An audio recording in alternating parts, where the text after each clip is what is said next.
Guys, what is going on? Yes, it is story time, guys. We're going back at it. We're going to be talking about some stories of all the occupations that I've worked in my career. And of course, I just want to make a quick disclaimer before I start this video. Really quick, just a heads up. Dude, I'm not bashing any of these places that I've worked at. So if you have worked at any of these locations or places of business and you continue to work there now, I just want to say thank you for the service that you provide for the economy. Thank you for the work that you do. All work is good work. So whether you work as a janitor, whether you work as a personal trainer, whether you work as a salesperson, your work is valuable and what you provide is insurmountable, even if it's deemed as little from society standards. The reason why I'm making this video is for young people out there to learn about my experiences and then also understand why I'm taking the approach of entrepreneurship and business. So there's a reason why I'm making this video. It's to highlight the examples of what I've learned struggling in these business models so that maybe someone else that's just like me might learn a thing or two and might take a risk and not do the things that I did early in my career. So it's for wisdom, it's for growth. It's not to bash the roles, the companies that I've worked for, or to demean the work in itself. Remember guys, if the MBTI is true, right, which is the Myers-Briggs personality assessment tool, sorry there, just got a little bit of oil on my head here.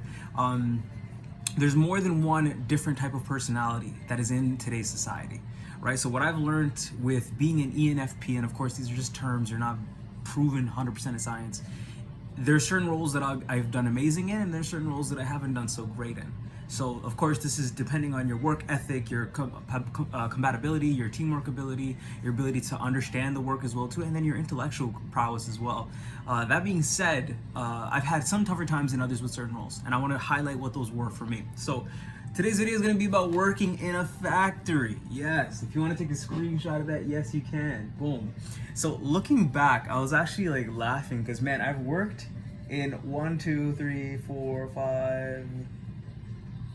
7 different factories, man, in the time that I've been working. And the one thing that I've learned about working in a factory is there's some positives and then there's some negatives, right? So we're gonna start with the positives really quick. How a factory works. So factories work by producing and manufacturing either products, material goods, that are specifically made in that factory and then either shipped out or distributed from that factory to said locations and said stores. So there are multiple different areas that factories could work in. So the ones that I've worked in a meat cellar factory, I've worked in a wood cabinet making factory, a custom table making, custom wood material making factory, 2 different factories, a book supplier, a very well-known book supplier here in the area that I'm from,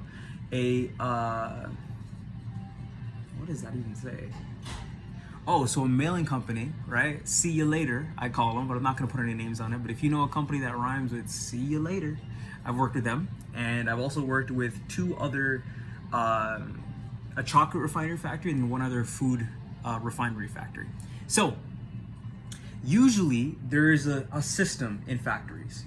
You start in the beginning line, you work in processing, you move over to manufacturing, then you move down to refinery, and then from then out, the products are either shipped, distributed, and then products are brought back in so that you start the loop. Go back to stocks, so items are put back into stocks or into the shipping category or the area where they keep materials, raw materials.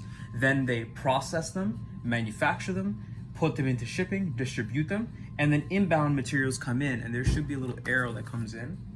Right, so inbound and outbound shipping.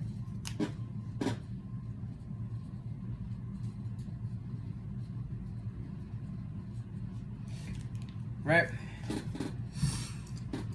In comes in raw materials, processed, put into stock where it needs to be, then processed through labor, manufactured by labor, and then the material good is finished off and it's sent out to where it's going to be distributed.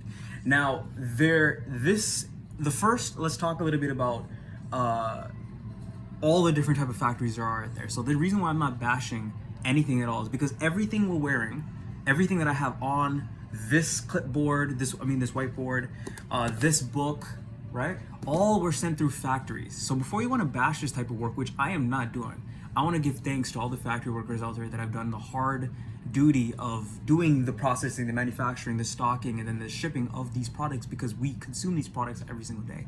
So for me to think that I'm better than a factory worker, that is not the case at all. At all. At all. Not at all. Not even a little bit. I've been in these roles actually. So I've worked in 7 different factories. The reason why I'm making this video is because I've come to realize that I cognitively am not best fit for a factory long term. It's just the reality of the situation. And this is due to a lot of reasons, and I'm gonna go into that in a second. Growth.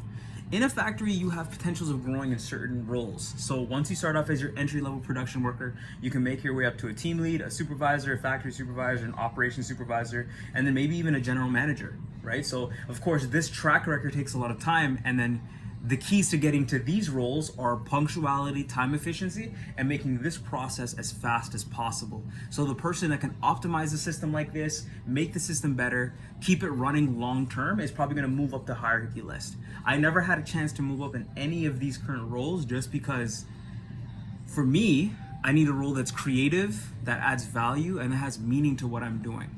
So eventually over time, I would get dried down by the monotony of these roles. And with a lot of factories, there's a lot of politics.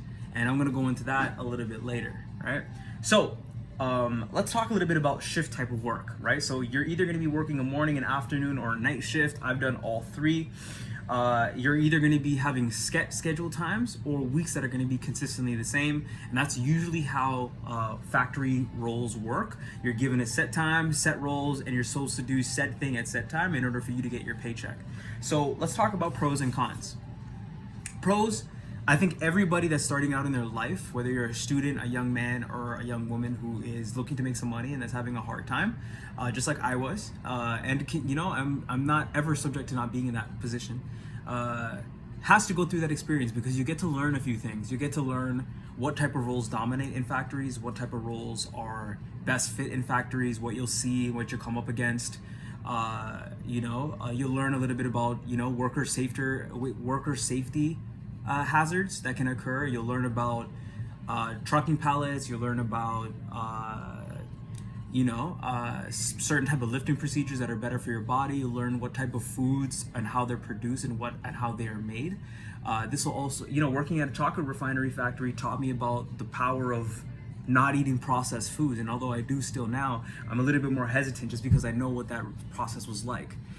Working at a mailing company made me highly respect the individuals that stick back late night to work in these mail distribution centers, because our gifts that we get, our mail that we get, goes through a long process of distribution. Our book suppliers, how our books get made, right? Seeing that firsthand was a great experience. Seeing how custom wood gets made, right? So that's a whole other process. The detailedness, the accuracy, the margin for error being so minimal. So all these things taught me such valuable lessons in life, right? Pros are that it's a great work experience. You get to learn a lot. You get to learn a little bit about what you're capable of doing, and then how you can make money. And you could also learn how to progress in a factory.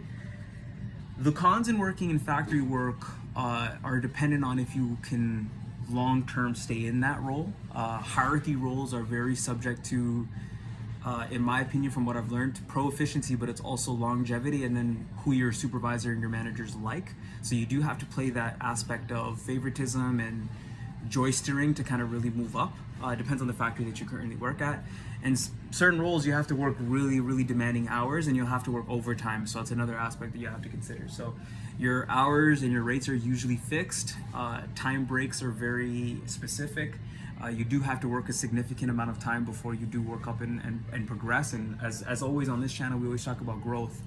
Growth, in my opinion, isn't something that is probable in a lot of factories today, unless you are really willing to commit a lot of time into those structures. So the cons could also be related to the type of vocational work that you do. Maybe you might not be able to work in this field that you studied in. So it's from time away from family, extra time, overtime, odd demanding hours of work, sometimes not getting your morning and afternoons, having to get your night shift. And remember, I've worked all three. There could be a lot of wear and tear on your life, time management, and then on top of that too, your body over time, right? So those are the cons that I've taken notice of. A few here that are really, really, really noticeable. Now, excuse me. All right. The growth, if that's something that works for you, I've noticed that people that really thrive in these type of jobs are organized, disciplined, very structured types that like to hear what they like to do on a day-to-day basis.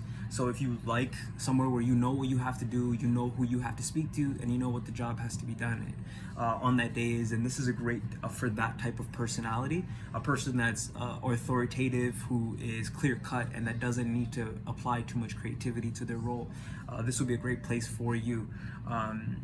And on that note, I do believe I've pretty much touched the basis of what factory work is. So this could be anything from making books to sellers, right? So anytime that you go to a grocery store, remember everything in that grocery store, everything in that toy store, everything in that electronic store had to go through a factory to get processed. So before you think about like overindulging in processed foods, I always love this model because it teaches you that firstly, you have to appreciate all things, but secondly, processed foods go through this entire process as well. So when I talk about not eating processed food so much, the reason why I say it is because the more you go through this processing of the food, the more natural the food is, the more unnatural it's going to be for your body, right? So it's super important to understand this model when it comes to the term processed. Processed meaning non-natural foods. Whole foods are what are beneficial for you. This structure is what really helped me understand whenever I see something in a plastic container, in a plastic cup, that I'm probably not supposed to eat it. And I've seen cheese, I've seen meat, I've seen chocolate syrup being made. I was in these factories, so I can say from experience that it's not the most appealing of foods when you see it being processed, right? But that being said, hopefully this video gives you some insight on what working in a factory is like from the baseline level. I think that everybody in their life should work in a factory once so they can kind of get that experience and then realize that it's really humbling, and second, teaches you about the value of food and certain things when you go into stores to buy the foods, right? Sometimes we're really ungrateful about raw material, but when you see how it's processed and made and the hard hands that put it to work, you not only want to pray over the food, but you want to respect people that have done that work. So shout out to all the factory workers and people out there that are grinding and spending the time, the hours that we're not putting in and doing the work that they need to do so that we can get the finished items and enjoy them. That being said, this is Ethan J signing out. This is a work lecture talking a little bit about working in a factory today. So not doing so much fitness stuff, a little bit more entrepreneurship talk, talking to you a little bit about the growth, the potential, the shift work, and the process of what working in a factory worker is, which I have done. If you find this video well and it inspires you to look into more business, please like and comment and subscribe on the video. We're trying to get to 1,000 subscribers, so hopefully this will help push the algorithm a little bit. Be blessed, and of course, going back to my main passion, which is fitness, more fitness content coming up soon. Be blessed.